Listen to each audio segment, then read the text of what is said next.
How's it going, guys? It's Mr. Lo4f, and today I'm testing out this called the Twinsteer. It's just an upgraded version of the Twinsteer. I believe it's got the same. Originally, I was like, oh yeah, cool. It's got the Twinsteer engines, and then it dawned on me that it is a Twinsteer. It's got this KRS Bandit crane thing on the back of it, which is pretty cool because it's kind of switched it for like the winch thing that was just useless anyway. You can see, by the way, I was messing around with my Lo4f yesterday. Every time I reload the game up, for whatever reason, it repacks that crane, which is originally how the Lo4f got a crane up its arse in the first place. But yeah, you just seen them when I loaded back on the map. The Lo4f was floating in the air, and sadly it glitched, but I tried to reverse under it and catch it, and I landed the Lo4f perfectly on the trailer, but it bounced sideways and fell off. So anyway, I just left this in though because the cranes, particularly recently, have been a bit crap and a bit of a troll, and this KRS crane is pretty good anyway. However, it's clearly pretty good on this because even I'm basically fully extended, got a Lo4f with a roof rack on it, and the actual crane was able to hold it in the air. It wasn't just pulling it down until the Lo4f landed on the Twinsteer. So it's a pretty solid crane. It's actually, if you can't reach all the way to the back of the Twinsteer, you can always pack your cargo on top of each other, and when you just click pack cargo, it'll jump to the back. So that's not an issue. But the fact that it lifts things comfortably, particularly scouts like the Lo4f, I think the Lo4f is a bit of a meaty little scout, so it's probably going to struggle with that out of most. But yeah, it's just nice that it actually works properly. You can also get all the trailers with this. You can get various saddle low, saddle high trailers and the towable trailers. I put the Lo4f really far at the back of the Twinsteer for this, so I believe it just bringing a message saying that like it was in the way of me adding the trailer, even though it wasn't. The game's just having a little whinge. Like I said, I could have moved the Lo4f a little bit further forward, but to be honest, I wasn't really bothered. I didn't really need to take a trailer. I mean, again, bringing the goddamn horse of a vehicle, he's got a roof rack and everything on him, spare tyres, all the rest of it. And as I said before, someone asked me the other day, why do I usually bring a Lo4f with me? Other than the fact that it is a goddamn professional, of course. It's just very handy. Well, in fact, you'll see later in this video exactly why you bring yourself a Lo4f. It's just spare fuel, obviously with the roof racking on, spare repairs, spare tyres, it's a spare winch, a spare vehicle. You can flip other vehicles back, like, so if you have some type of crash, you can actually rescue yourself instead of just automatically having to recover to the garage or bring a crane vehicle along. But yeah, anyway, back to the Twinsteer, it just feels very nice. One of the big important things that they've done with this, it's the same guy that's added like all those off-road trailers as well. And I remember speaking to him a while ago. He definitely knows what he's doing with all the stats and all the rest of it. Like, he, yeah, clearly gets the sort of the mechanics of this game pretty well. And some of the tyres I added on this, I've added they're called like heavy single chained or something. The reason I've added chained, I've mentioned it before, but for people who are a bit newer to the channel, I tested chained versus muds on a contest I'll actually show you on here later. The chained just kept consistently winning, so people every now and then say to me, oh, you need to use muds, but try it yourself and see what you think. I've just never been let down by chained. They do the job, they work everywhere. But most importantly, the fact that they were called like single heavy chains. And I believe what this guy's done is increase the weight of the wheels, and what that does is one of the biggest things that kind of held this back from being a great truck that I'd use all the time, is the fact that it used to tip over pretty easily, especially when you got the raised suspension on and the bigger tyres. You could remedy that by putting the lower suspension on, but then you have to go with the smaller tyres, and that kind of took away a little bit of like the magic of the Twinsteer. Like, it had a slight unique feel to it, but it's this truck runs with like the off-road and the high-range gearbox, and every other truck that's kind of this size and has these size tyres runs off the special and advanced special gearboxes. And kind of the unique situation with this, in high range, everything seems to have a set speed in high range, but the bigger your tyres are, there's more distance per revolution of the wheel, so you cover more distance in one turn. So the net result is the Twinsteer always felt a little bit faster than everything else in high range, which was I like quite a nice pace to my game anyway. I enjoy the maps and I enjoy the views, and I like actually getting a bit of a move on and, you know, have the scenery behind me kind of changing, but yeah, you're flying around the maps enjoying the view. If you're just crawling along at 2 miles an hour constantly, it gets a little bit of you just stuck in the same area, and yeah, you're slowly crawling through it. So I always like the Twinsteer for the fact that it had a bit of extra speed in high gear, and again, you needed, or I kind of needed, the raised suspension. So just a quick little glimpse there, the Lo4f moonlighting as Santa Claus. I mean, is there anything he can't do? And Rudolph the red paint Lo4f horse. Yeah, but that was basically, for me specifically, I always wanted to keep the higher suspension on, the bigger tyres, to keep that feel of the Twinsteer, especially because the Twinsteer's got a brilliant engine to it. Other trucks should be given it. The Derry 4520 in particular could really do with this engine. Yeah, basically what this guy's done is added very heavy tyres to it, and it keeps it just a lot more planted. It's not as crazy for tipping over, and you'll see a couple of times later on when I'm messing around as well. Right now, in fact, there's another good point, is you can see I'm in high-low at the minute. And if you have seen many of my videos, you'll know it's pretty rare I go into high-low, unless I really need to. But the fact that this truck's got such a nice pace to it, and I can have the bigger wheels without tipping being a risk, I was able to go into high-low, and it was actually still a nice pace to it. It didn't feel like I was just crawling along. High range is a little bit mental if you just floor it, but it's not in a bad way, because it was also nice to feather the throttle and stuff and actually, you know, have a little bit of control over the situation that way. You can see, however, got too keen at the end. I stuck it in high range, and yeah, had my regrets about 5 foot from the where I've got to drop this stuff off. But you see, this is about to show you one of the many reasons why you get yourself a loaf. So I was having a little flick round. What I can say is I already knew I didn't have the autonomous winch on the loaf, so I knew I wouldn't be able to just start winching from there. However, I had plans. Oh yeah, this was another good thing though, that it does highlight. It's not specifically called an autonomous winch. I just put like the advanced heavy on, or whatever it is that this takes, the most expensive one. And even when you're upside down and the engine's off, the winch still works, which personally I think is pretty good, even if you had a limited time with it. I think in real life you'd get use out of it in most situations. Even if a truck was upside down, you'd fire it up if it meant flipping you back and all that. So anyway, again, one of the many reasons to get yourself a goddamn professional. So apologies there, it glitched, but as I was reversing, I accidentally just nudged the back of the Twinsteer and it flipped over to its side. So without even trying. But yeah, this is one of the many reasons why I do like a loaf. Obviously going in for a rescue, it wasn't causing me any issue taking it along. It doesn't weigh enough to really affect like the mechanics of most trucks. If you've got another pretty weak truck towing it, it might feel it, but I don't really drive them kind of trucks. Yeah, one of the many things I like about the loaf is it's dug itself a little loaf hole now. You keep flooring it and dabbing with a winch, and I've kind of chewed down into the mud, and you can see how well the loaf was pressing against the mud banks there. However, part of the reason I wasn't able to flip it is it keeps driving by itself. It's like, it just flooring it along, so it's slowly scooting along. I can kind of show that better now. And when I'm parked behind this cargo container and did the winch, and as you can see, I'm now anchored behind this container, so you can't really get any better than that. I'm immovable. And yeah, you can see it's slowly pulling the Twinsteer, but because it's trying to drive, every time it touches either set of wheels, it's just slowly scooting forward. So it was getting a bit awkward, but the loaf never gives up. And again, this is why you get yourself a goddamn horse of a vehicle. An absolute horse of a vehicle. You can leave your loaf on, and you should leave your loaf on, because he's a goddamn professional. Saves me numerous times. Well, it's still got 100% rescue record rate.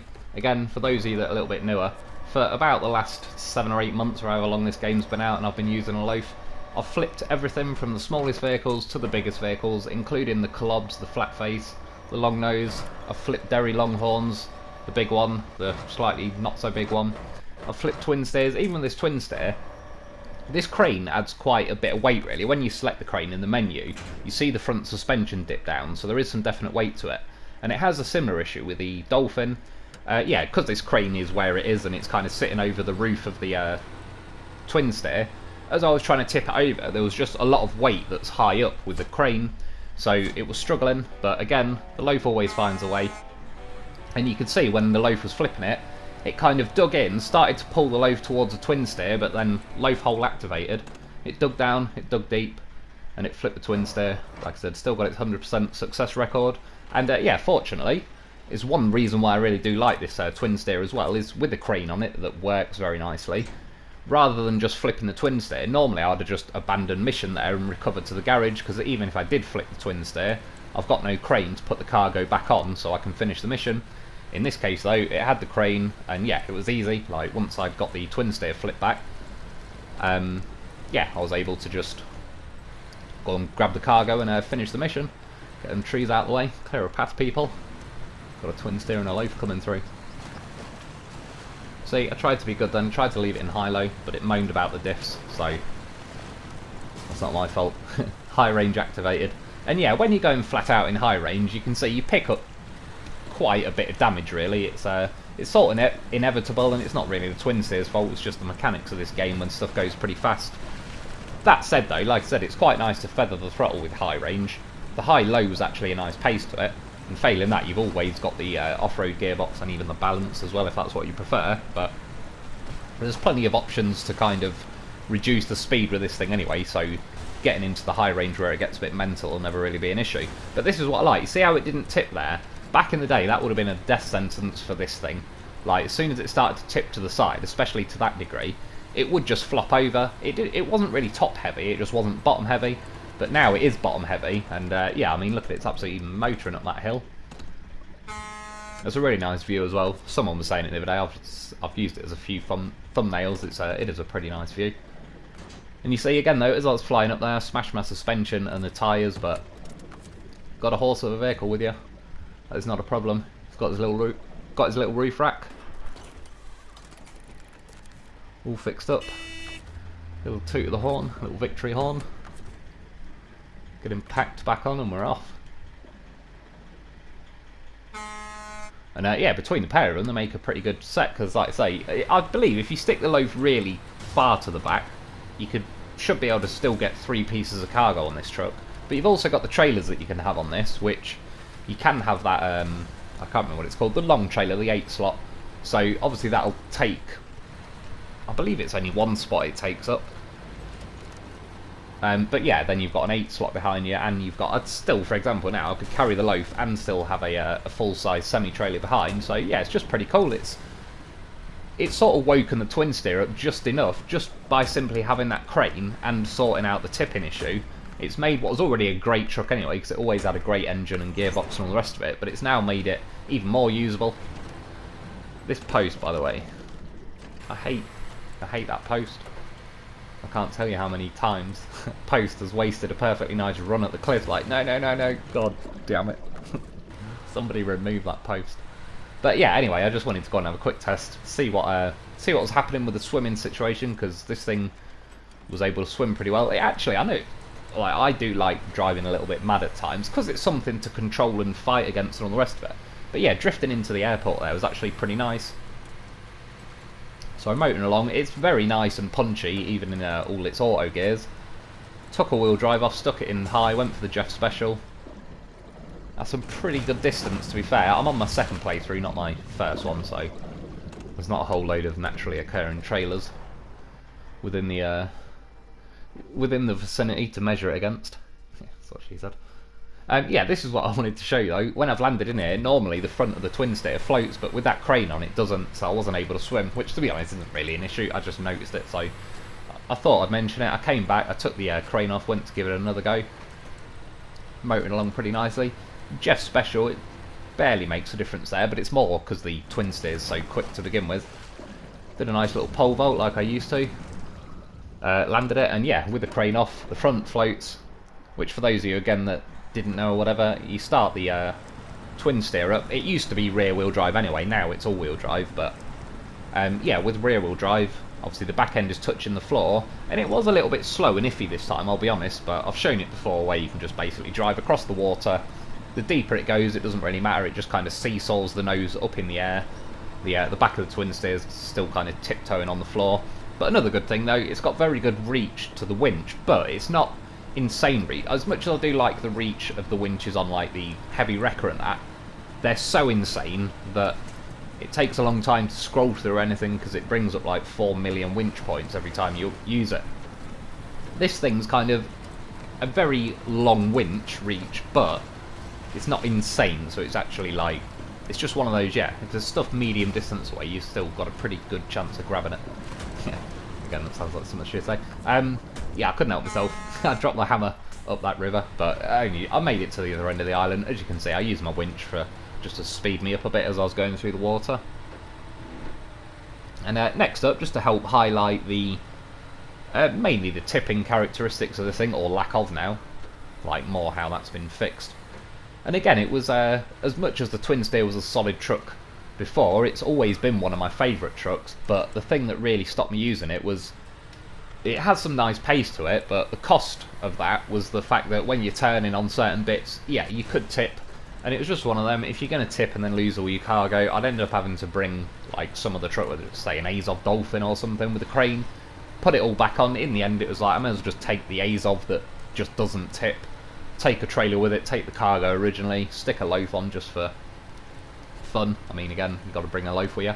And yeah, it just made more sense in the long run. It was like, I appreciate I am a little bit like, I do like a bit of fast-paced driving in this game from time to time, or maybe a little bit more from time to time, but nonetheless, it was just, I couldn't help but become a victim of this thing tipping. Whereas now, yeah, it helps a hell of a lot. It's been a lot more fun driving it tonight, and a lot of times I was like, oh my god, I've ruined it. I've gone too mad round the corner or whatever, and yeah, it just didn't. It's still tippable. You seen when I flew in when I nearly delivered that cargo. It is tippable, but it's just not. Yeah, it's not to a trollish point anymore. Drove to the top of the mountain very comfortably, but of course, one issue, just you can't get around with a truck this long. It's yeah, there's a lot of distance between the front and rear axles, so it beached itself. But rolled back down the hill, stuck it in high range. Even if I smash my truck. That's right, mountain. I will get over you. But all timed to perfection. Probably loaf trained. Back on my wheels again though, because it's weighted low down. It was eager to return to its wheels. That tree and that tree, they both had it coming. They've been on the list for a while. But yeah, again, I mean, I know I am messing around quite a bit now, but think of it, I was trying to like, it's an accelerated form of demonstrating like the lack of tippiness in it really, rather than driving around for 50 minutes and maybe having the odd situation. I was just kind of purposely racing around like a madman just to show you yeah, how sort of stable it is these days. Well, with this particular mod version of it. And yeah, this was inevitably messing around. Come on, I can taste the water. We're almost there, but ends like it usually does. Cockpit deep in a bush. There is worse ways to go. And then lastly, this is the competition on drowned lands called Cargo Container Delivery or something. What is it? Container Delivery. My fastest times on my original playthrough with the Taiga, which is the second fastest truck at doing this, I believe. I got 2 minutes 43, and that's where I did a lot of testing with the muds and the chained. And consistently the chained beat the muds. That's just, even though this is a fully mud map, you wouldn't think chained are at all needed here, but I can assure you, they bit into the mud better and quicker. They allowed there to be more chance that the Taiga would stay in high range rather than bogging down and having to drop it into auto again to crawl back out of there. And yeah, a guy called Tommy Gunn ended up getting, I can't remember, but it was like 2:11 or something with the Twinsteer. The Twinsteer is the fastest truck, just forgetting mods, just the base trucks, at doing this mission. However, with a Taiga you would do this, I don't know, 49 times out of 50, you'd make it. With this, it was a bit hit and miss, especially going through that river bank. Again, this is weighted low down, so it bounced pretty nicely, but quite a lot of the times it tried and tip itself over going through that riverbed. So if you wanted to get the fastest time possible, I suppose you had to use this, but if you just wanted to repeat the mission and rack up some money, yeah, you were much better sticking with the Taiga. The fastest time, like I say, with the Taiga I got was 2:43. The fastest time I got with this in the end, I believe, was it 2:14, I think. 2:14 or 2:20. And then now, obviously, the fact that I was able to just be a lot riskier and just keep it floored constantly, because tipping wasn't the worry anymore, I could feel like you'd make it a lot more likely with this Twinsteer, even though I believe the engines are the same and everything, just the fact that this thing stays planted on its wheels long enough to put the power down and you don't tip. Yeah, I did it that time. That was my first attempt at it, and I got 1 minute 50, which I appreciate. I know it's mod, so I'm not counting it as like some record-breaking time or whatever, but as far as for me goes, it was a record-breaking time. And like I said, it has all the same engines in it, so I don't believe in that sense there is any gain. It's got the normal high-range gearbox and everything. So yeah, I had one more attempt though, just thought I'd give it a go. Oh, what I forgot to mention, by the way, I'll show you the point when I'm on about, but when the suspension was broken, it actually tried to like Jeff Special itself a bit quicker, a bit later on in this course, on my last attempt. It was flying down one of the straight bits like pretty bloody fast, because yeah, if your suspension is damaged, it tries to Jeff Special. I don't know why, it's just obviously some of the odd mechanics of the game. This time though, doing a run, I actually had more luck for whatever reason. It wasn't quite deleting itself as quickly, and my suspension lasted long enough. But you can see now how there's certain bits where I'm going a bit slower. Sometimes the way the Jeff Special starts is like if you get into a drift and you start breaking traction, it kind of has a chance to wind itself up to full speed there. You can see sometimes when I'm drifting it starts to try and do it itself. But yeah, the fact that the suspension isn't broken, and you'll see it remains normal now, but on my last run, it was about here, it suddenly took off and shot down there pretty bloody fast. I even let off towards the end because I wasn't sure if it was just going to keep going rapid and smash through them trees, but it kind of calmed itself down anyway. Whereas now, yeah, it just stuck in high range as normal. But as you can see, it was just different things driving around to demonstrate. I was well happy when I did that drift and slapped them trees down. That was exactly kind of what I wanted to see. But yeah, as you can see, it's clearly just a very good truck, very fun, very usable. It's kind of the same Twinsteer that we all know and love, but it's just been improved so you can have more long-term fun without there being any hiccups along the way. So I'd definitely recommend it. Yeah, what's it called? Twice Twinsteer or something. And yeah, it was well worth having a go. It's twice the fun. So yeah, that's about it for today though. I hope you enjoyed. I hope that helps. Thanks for watching. Thanks to my Patreon members, and I'll be back soon.